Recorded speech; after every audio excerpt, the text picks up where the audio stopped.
Good morning everybody and welcome back to the Museum of Cornish Life in Helston. I'm joined by visual artist Tony Crosby, who is going to be talking to us about some fantastic dancing angel lanterns he's making for the community project Firm Footings, which is in collaboration with St Michael's Church and supported by the National Lottery Heritage Fund.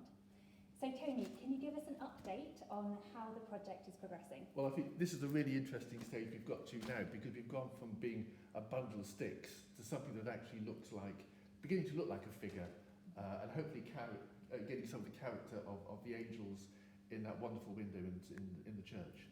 Wonderful. And when you put the paper onto these lanterns, how do you think that effect is going to change? You'll lose a lot of the details, a lot of the internal structure, which is quite nice to see this at this point, how the whole thing is held together. What the paper will do, we'll take it back to being a drawing. How I prepare these is one sits down with a pencil and draws the intentions of the figure, and then that's carried directly into how you work with these sticks. So this is a drawing in space. Once it's paper covered, those lines that I've drawn will start to come through, so the figure will have the qualities of the illuminated window, because I've been following that quite closely, and I've been able to get back into the church and pick up some of the details, so how the eyes work, how the hands work, and that's been dictating how I've been working now, because you and I are conversing, we're looking eye to eye while we're doing that. The same thing will be with these sculptures. People will be looking at the sculptures, they'll be looking at how the hands are working. The hands will be holding a wand of oak leaf, so then they'll be hopefully animating as they work in the way that the window can't. These will be able to do that. These will be able to offer this around as they move through the street. So it'll be a drawing that's come alive, filled with light.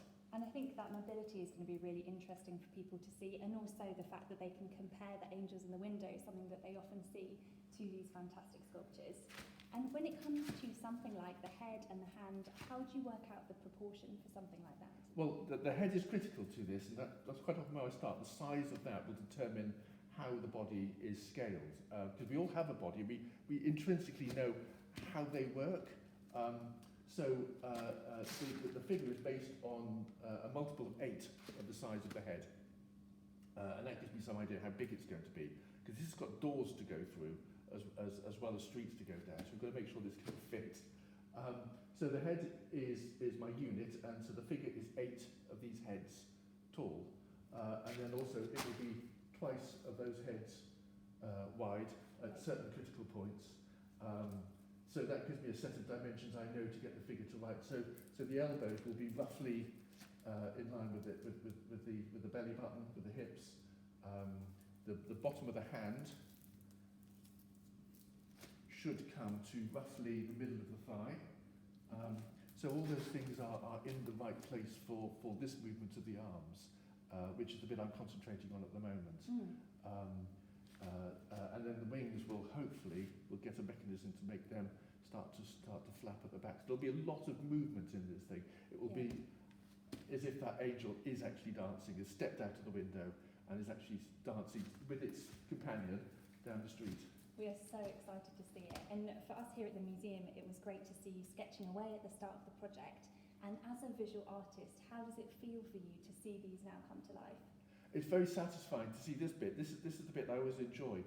There'll be an element now when we start to lose elements of this, because you cut it with paper, you lose a lot of that definition and clarity that we're looking at now with the collection of the sticks and the complexity of it.